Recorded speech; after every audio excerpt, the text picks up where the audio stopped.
And we are live.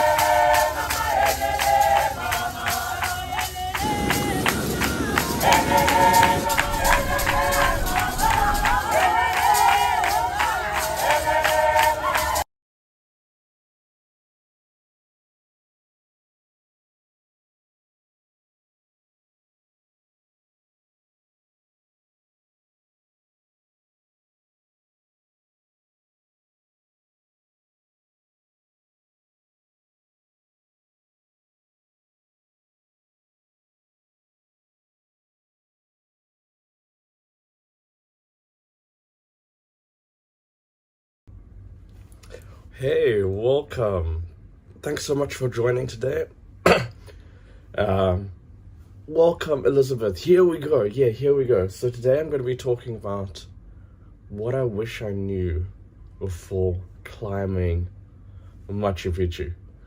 And I went there it was December 2018. And I'm sure often when you travel, you come back and you think, oh man, I wish I had known this. So this is what this video is about. And what is great is when I was there, I took a bunch of videos of the experience. No, I just went to bed really late. I took a bunch of videos of the experience, and so I'm going to show you those today. So let's just talk about Machu Picchu and how to climb it.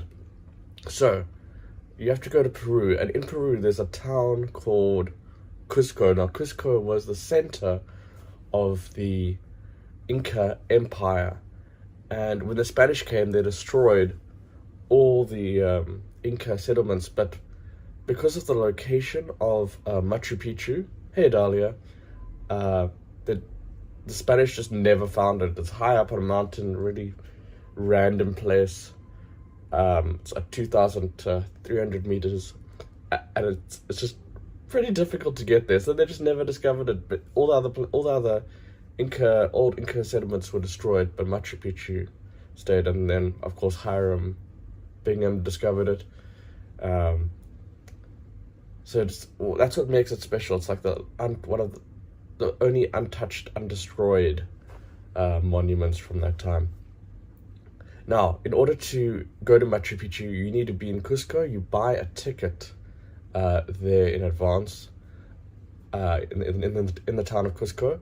So, if you are in Cusco, don't limit your time. Like I was there for at least a week, and I think I booked my ticket, and then I went there like 3 days later. So don't make your time in Cusco short, so that would be my first tip. Don't stay in Cusco for a short time, because you're gonna need, when you arrive, you need to go to the booking office, you need to book your time to climb Machu Picchu. And sometimes it's really busy season, and you get there, you book your ticket to climb to go to Machu Picchu, and then you have to, it's like 6 days in advance. Now, I went in a time that wasn't too busy. It was around December, Jan. February is the quietest time, but this summer it's quite hot, and so that was okay. I'm going to answer all of those questions, but the first thing, so when I was there, I was really, so let's just talk about how to get from Cusco to Machu Picchu. There's 3 ways. Either you take, actually, there's 3 ways. Either you hike, so there's this thing called the Inca Trail, you hike that for about 4 days, or you take a train. Now this is the most popular way, from Ollantaytambo to Aguascalientes. That's the town right next door to Machu Picchu, where you can literally just walk from Machu Picchu to Aguascalientes. Aguascalientes means hot water. Welcome, hey Tina. Now I was in 2018. I was very poor, and so that train is extremely expensive, and so there was another option to me. I wanted to climb Machu Picchu. I didn't have that much money, and I thought I'm going to do this. And that way was to take a bus from Cusco to a place called Hydroelectrica, and then you walk on the train tracks that lead to the Agua Clientes for about 10 kilometers. So I'm going to show you a video from that.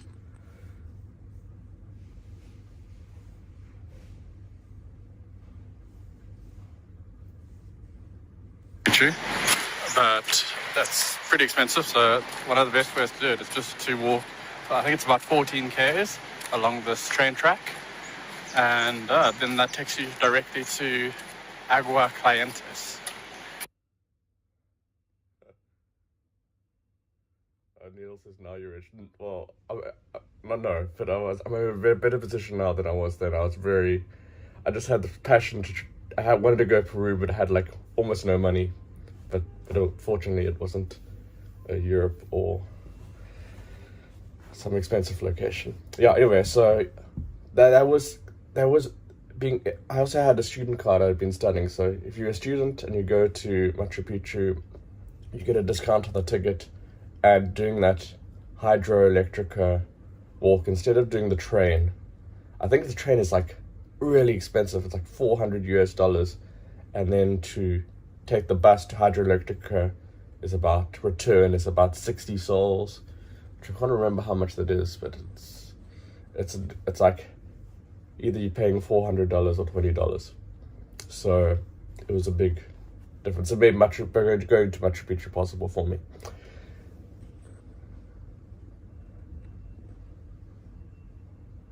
And no train came. But yeah, there are trains coming up and down. It's space to walk. So if you do see the train, it goes pretty slowly. You can just go out the way. Now there are 2 seasons in Machu Picchu. The dry season is from April to October, and the wet season is from November to March. And then July and August are like the big tourist months. And February is the quietest month, and even some of the hiking trails on the Inca Trail are closed during that time. Now, I went in December, and it was fun. Now, what they've implemented now is the earliest time you can get to Machu Picchu to the top. So what happens is how I did it is I went to the day before. I went to Hydroelectrica, walked those 10 kilometers, got to the town of Agua Clientes, had some food, went to the hostel, fell asleep, and then the next day I woke up, I think at like 5 a.m. and I walked from the town of Agua Clientes all the way up the mountain, and I'll show you that soon. But the other way is you can take a bus, but the thing is you really want to get there early. So the earliest bus leaves at about 6 a.m. or 5:30 a.m. But then if you want to get that bus, you have to wake up at like 4 a.m. and get at the line. So I skipped all of that, and I just walked from Agua Clientes straight up to Machu Picchu. And I remember hiking and looking at the person in front of me, and it was December, so it's summer. It was just like the sweat was just evaporating from them. It was hot, and I was hot climbing, and it's a very steep. The bus takes like a zigzag hill. I'll be able to show. I was 30 something. Yeah, like early 30s. Yeah, it was a lot of walking. And then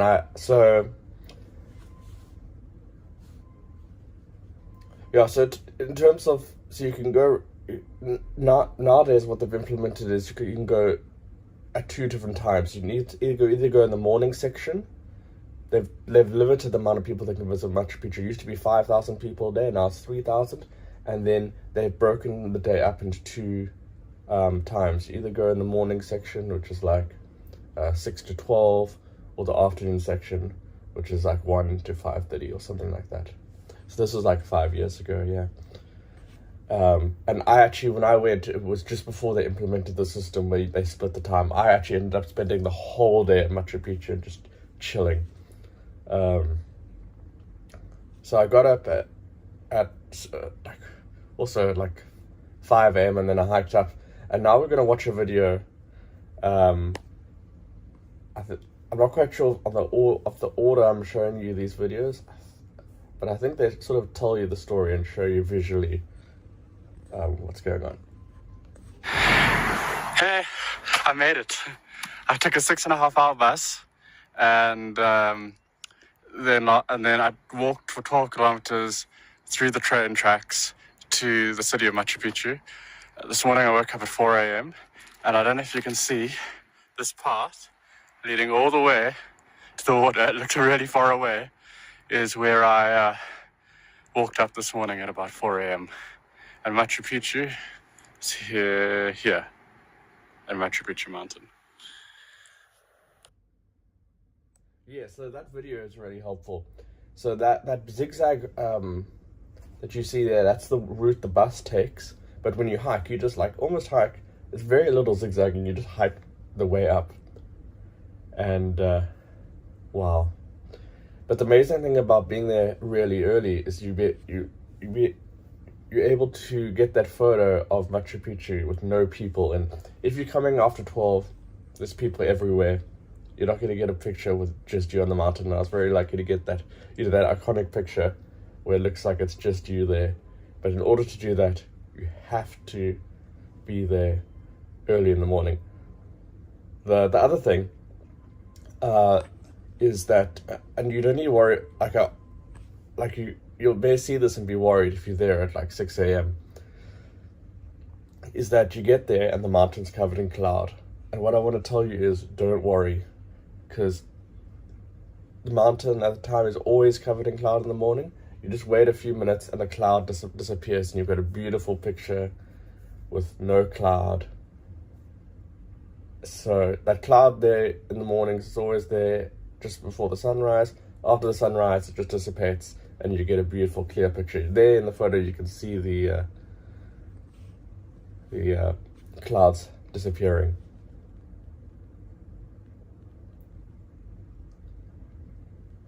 And by 11 a.m, Machu Picchu is super, super crowded, lots of people, but there's still lots to explore. There's lots to see.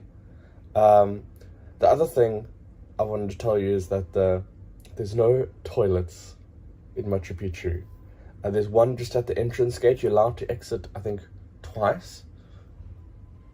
So that's just really important. You're allowed to bring food and drink there. So those are just really important things to remember. Let's watch another video and then I'll talk more about what happened. My word is so high and there's like nothing between us. Can you see that? I'm getting super vertigo.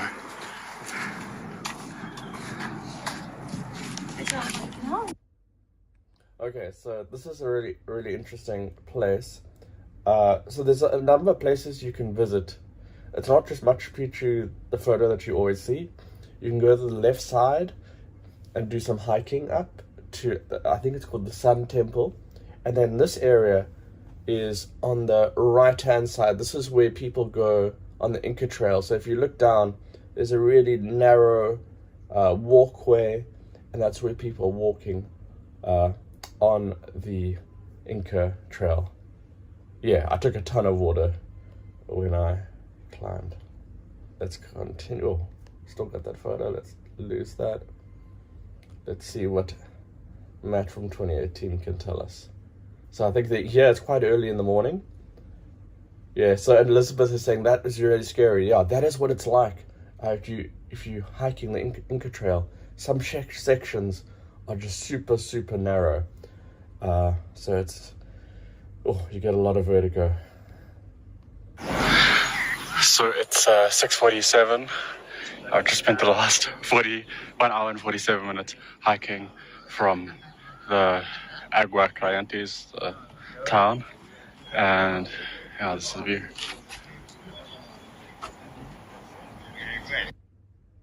yeah, so you can see there, I've got there, it's still early in the morning, there's still cloud, but the cloud is disappearing. And so when you do get there early, don't worry, the cloud will be there, but you can see it just, it's going to disappear pretty quickly. One thing that what really quite nice is they've got alpacas all over, so you can go there and get that, like, a cool photo with the alpacas. Very like Peruvian thing to experience. I think we've got one more video. Let's watch that.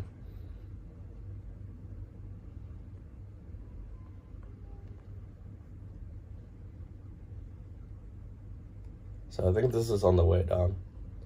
There are two ways to get up Machu Picchu. The one is take a bus, and the other is take a really long walk. So I woke up at 5 a.m. and walking up. Yeah. So that's in reference to when you're in Aguascalientes, you go to Cusco, you either take the train or you take a bus to Hydroelectrica and you get to Aguascalientes. After that, the next day, usually it's the next day, although you can't do Machu Picchu in one day. The next day, you wake up at like 4 a.m. because you want to go in the morning, and you take the bus that zigzags up that path, or like me, you just hike up and then spend the day there, then hike down. Yeah, I was super tired and I spent the whole day there. But it was worth it, and it was an amazing moment. Yeah, it was amazing. Like that, being in Machu Picchu, I remember, was like a pinch yourself moment. Neil says, would you do it again? Yeah, if I'm going with somebody. But I feel like I always treat, if I go somewhere, that I'll never have the opportunity to go to that place again. So I went to Peru, I've done everything I want to do, seen everything I want to see. If I get to go again, that would be amazing. Yeah. Tina says, you look so tired, so you wish you didn't walk up. I'm actually happy with the way things worked out. I'll tell you what, when I made a mistake, so I'm going to tell you my mistake. My mistake was that when I came down, see, this is how crazy I was. So I woke up at 4 a.m., hiked up Machu Picchu, or got there at 6, spent the whole day walking around, then I walked down, then I walked from Machu Picchu, Aguascalientes, all the way to Hydroelectrica, and then got to Cusco on the same day. That was too much. So, if I was to do it again, I would have stayed in Aguascalientes for the day. And I would probably, if I did it again, I'd probably take the bus. I would just chill. I would wake up at 4 a.m., chill in that line, and not do the hike. And the bus is very cheap. I think it's like $7 or something. It's. But you do need to be in that line quite early. So yeah, I was. You could tell I was pretty tired. It was waking up early, doing that hiking in the summer. Although it's not too bad because remember you are 2,300 meters above sea level. So once you get to the top, it's very pleasant. So yeah, I was very crazy. That was very crazy. Yeah, I did some crap. Yeah, that was a little bit too much. If I'm thinking back, doing Machu Picchu that day and then still going back to Aguascalientes on the same day was a little bit too much. So yeah, that's pretty much everything. That's pretty much everything I want to tell you about Machu Picchu. So definitely go. Like there are the two sections. I would definitely go in the morning. I would definitely take the bus. Try and be first in line. It doesn't mean waking up at like 4 a.m. And then the bus only leaves at 6. But then you get those photos with no people in, and you get these amazing pictures, and you can explore as much as you like. So yeah, that's pretty much everything I want to share today. And next week we're going to go live on location. I'm going to take you to just such an amazing place in Hong Kong, the new arts district It's just such a epic place to be. Neil asks, is the Earth done? No, not really. It's only about 2,300 meters above sea level, so it was fine. Yeah, so that's pretty much everything I wanted to say. I also wanted to tell you that I think I put on the notes, if you want to buy me a coffee, you don't need to do that today. But if you want to, if you've heard of the story of my friend Paula, she's in Spain right now for a last operation. If you wanted to tip, you can send some money to her. She does need a little bit of help for that last operation. There were some complications. Yeah. Thank you so much for joining, and I hope that's been helpful. If there's anything else you want to ask me about Peru, feel free. Otherwise, I'm excited to be live on location next week.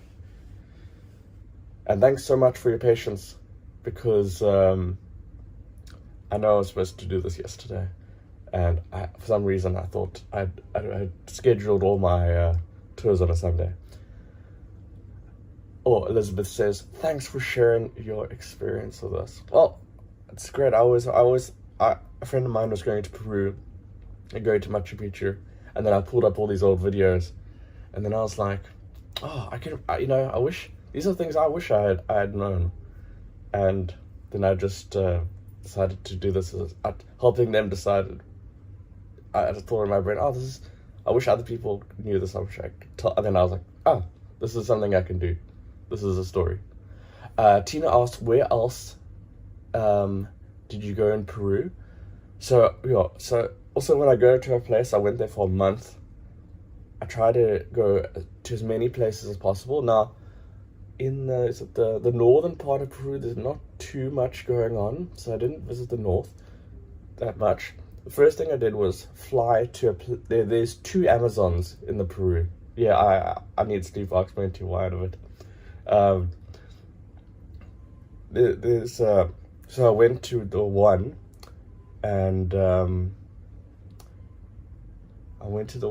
and that was an amazing experience, and I really recommend going to there's different Amazons in all the South American countries. Still got a little bit of the Amazon, and then I did in Peru a lot of the cool tourist locations on like a tourist trail that starts in Lima and that goes all the way to Cusco. So I did all the little stops over there. So there's a beautiful oasis town, and there's a place called the Poor Man's Galapagos, which is like amazing.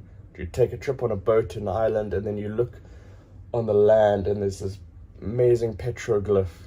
There's a lot of cool experiences along that route, and then it ends in Cusco.